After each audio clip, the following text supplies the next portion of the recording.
오늘 우리 함께 읽은 이 고린도전서 7장 25절부터 40절 말씀을 가지고 흐트러짐 없이 주를 섬겨라. 흐트러짐 없이 주를 섬기라 하는 제목으로 함께 말씀을 살펴보기로 합니다. 개인적으로 저는요, 어려서부터 결혼에 대한 제 의견은 무조건 결혼하는 게 맞다, 뭐 이런 생각을 좀 가지고 있었던 것 같아요. 결혼은 무조건 해야 된다, 뭐 이렇게. 이게 어쩌면 제가 제 개인적인 제 어렸을 때 어떤 성장기, 그 안에 있었을 수 있는 어떤 상처나 트라우마에 대한 어떤 자동적인 사고일 수도 있고, 단순히 그냥 제가 성경에서 하나님께서 생육하고 번성하라고 하셨으니까 거기에 대한 그냥 단순한 신념일 수도 있을 것 같아요. 결혼에 대해서 우리가 어떻게 생각하느냐에 대한 것은 문제가 되지 않아요. 그런데 이게 문제가 되는 때가 언제 문제가 되냐면, 뭐가 옳으냐, 그러니까 옳고 그름의 문제로 생각하려고 할 때 이게 문제가 좀 되는 것 같아요. 뭐가 옳고 뭐가 잘못됐고 이렇게 따지게 되면. 오늘 본문에서 바울은요, 이 결혼에 대해서, 독신에 대해서, 과부에 대해서 어떤 것이 옳으냐를 논하려고 하는 게 아닌 것 같아요. 어떤 것이 옳으냐, 그걸 권하려고 하는 게 아니라, 결론부터 말씀드리자면 바울은 오늘 어떻게 해야 우리가 잘할 수 있을까, 뭐가 우리가 좀 잘하는 걸까, 이것에 대한 권면으로 고린도 성도들을 격려하고 있는 것으로 볼 수 있어요. 사실 오늘 본문을 이렇게 묵상하고 읽을 때 처음에 불편한 감정이 좀 먼저 올라왔어요. 왜냐하면 이게 처음 말씀드린 것처럼 저는 좀 결혼을 해야 된다고 하는 것에 좀 신념을 두고 있었잖아요.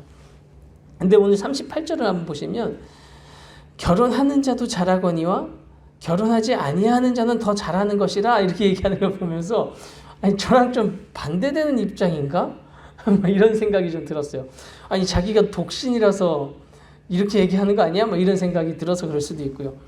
한편으로는 오늘 본문 내내 이제 앞에서 오늘 우리 함께 읽은 본문에서 바울이 결혼을 하려는 건지 말려는 건지, 이게 혼자 살라는 건지 말려는 건지 되게 중립적인 태도, 애매한 태도를 취하는 거 아닌가 하는, 이런 것도 좀 저한테는 좀 불편한 내용으로 다가오게 한 것 같아요. 그런데 오늘 바울이 이렇게 말하는 데는 이유가 좀 있었던 것 같아요. 왜냐하면 본문 당시 이 고린도 지역에 큰 기근이 많이 있었다 그래요. 자주 있었다 그래요. 그러다 보니까 그것으로 인한, 그 큰 기근들로 인한 경제적인 어려움이 막 심했었고, 그 경제적인 어려움이, 압박이 막 이게 느껴지다 보니까 결혼한 사람들대로 애를 계속 낳아야 할지 말아야 할지 이것도 막 고민하게 되었고, 약혼한 사람들대로 이 결혼을 해야 되는지 말아야 되는지 이게 고민이 되었던 것 같아요. 이런 시대적인, 이 시기적인 상황을 염두에 둘 수밖에 없는 그런 상황 가운데에서의 바울의 권면이었기 때문에 참 조심스러웠을 것 같고, 조심스러웠기 때문에 또 이 시대적인 어떤 상황이 있었기 때문에 이 오늘의 바울의 권면이 모든 시대, 오늘날 모든 시대, 모든 사람들에게 적용하거나 권면되어지는 말씀이라고 할 수는 없는 것 같아요. 이런 배경을 염두에 두고 오늘 본문을 자세히 살펴보면 이 바울의 권면이 어디에 초점을 두고 있는지, 어디에 좀 포인트를 두고 있는지를 볼 수 있는 것 같아요. 29절부터 30절, 31절의 말씀을 보면 이 교회에, 이 고린도 지역에 닥친 특별한 이 재난의 시기에 합당한 반응이 뭐냐, 우리가 어떻게 반응하는 것이 좀 옳은 반응, 잘하는 반응이 될 수 있느냐, 그런 것들을 좀 이렇게 구체적으로 이야기해주고 있는 것 같아요. 뭐냐면, 이런 어려운 시기가 우리에게 닥쳐왔기 때문에 우리는 어떻게 합당하게 좀 반응하는 게 좋겠냐, 어떤 반응이 우리에게 좀 합당하다고 생각이 되어지느냐면, 안에 있는 자는 없는 자같이 행하고, 우는 자는 울지 않는 자같이, 기쁜 자들은 기쁘지 않은 자같이, 매매하는 자들은 없는 자같이, 세상 물건을 쓰는 자들은 다 쓰지 못하는 자같이 하라, 이렇게 권면을 하죠. 이 권면도 사실 우리 아까 좀 말씀드린 것처럼 결혼에 대한 좀 애매한 태도를 이렇게 권면하는 것처럼 이것도 이런 상황에 있는 사람들에게 조금 애매한 태도를 반응을 요구하는 것처럼 느껴지기도 해요. 그 이유는 이 31절 마지막에 말하는 것처럼 이 세상의 외형은 지나감이니라, 이 세상의 외형은 지나감이라 하는 이 말씀도 이게 아무것도 아니고 헛되기 때문이다, 이것보다도 이 외적인 것에 자꾸 집중하게 되는 이것을 좀 이렇게 막는 것 같아요. 이것을 저지시켜주는 바울의 겉면인 것 같아요. 왜? 이 외적인 것에 우리의 마음이 흐트러지거나 마음을 빼앗기면 안 되고 영적인 일에 더 집중하는 것, 이게 중요하기 때문에 어제 우리가 나눈 말씀이죠. 부르심에 합당한 삶, 이 부르심을 받은 자들이 하나님과 함께 거하는 이 일이 참 중요하기 때문에 이것이 우리가 집중하고 포커스를 맞춰야 할 일이지, 이 외적인 상황이나 환경이나 우리에게 주어진 이 일들에 집중하는 것은 옳지 않다.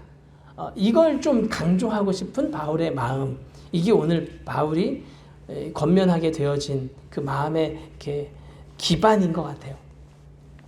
그러니까 이 38절에서 결혼하는 자도 잘하거니와 결혼하지 아니하는 자는 더 잘하는 것이다 라고 말하는 것은 단순히 결혼하지 않는 게 더 잘하는 거야, 결혼하는 것보다 결혼하지 않는 게 더 잘하는 거야 라고 말하는 것이라고 이해하면 조금 잘못 우리가 오해할 수 있는 여지인 거죠. 왜냐하면 단순히 결혼하지 않는 게 더 잘하는 거라고 말하는 게 아니라 어떻게 해야 우리가 지금 이런 상황 가운데에서 더 집중해서 하나님 앞에 헌신하고 하나님과 함께 거할 수 있을까? 이걸 이야기하고 싶은 거죠. 그러니까 이 권면은 완전히 반대로 다르게 말할 수도 있는 거예요. 만약 결혼하는 게 하나님께 더 집중할 수 있다면 결혼하는 게 더 낫다라고 말할 수도 있는 거예요. 이 본문은. 그러니까 오늘날 시대적인 상황에서도 마찬가지죠. 결혼을 하는 것과 결혼을 하지 않는 것, 뭔가 어떤 하나가 더 옳고 어떤 하나를 권면하려고 하는 것이 아니라 어떻게 하는 것이 우리가 하나님께 더 집중할 수 있느냐 하는 것. 우리의 염려와 우리의 고민이 하나님께 무엇을 하는 것이 어떤 게 하나님께 집중할 수 있고 하나님 안에 거할 수 있는 것인가를 고민하고 염려하는 것. 이게 우리에게 더 중요하고 필요하다 하는 말씀으로 이렇게 볼 수 있는 거죠. 오늘 본문을 통해서 이 바울은요, 세상의 상황, 그리고 이 시대적인 상황과 환경에 따라서 이 외적인 것들의 마음을 뺏기고 흐트러지는 것에 대해 우리를 주의시켜주고 있죠.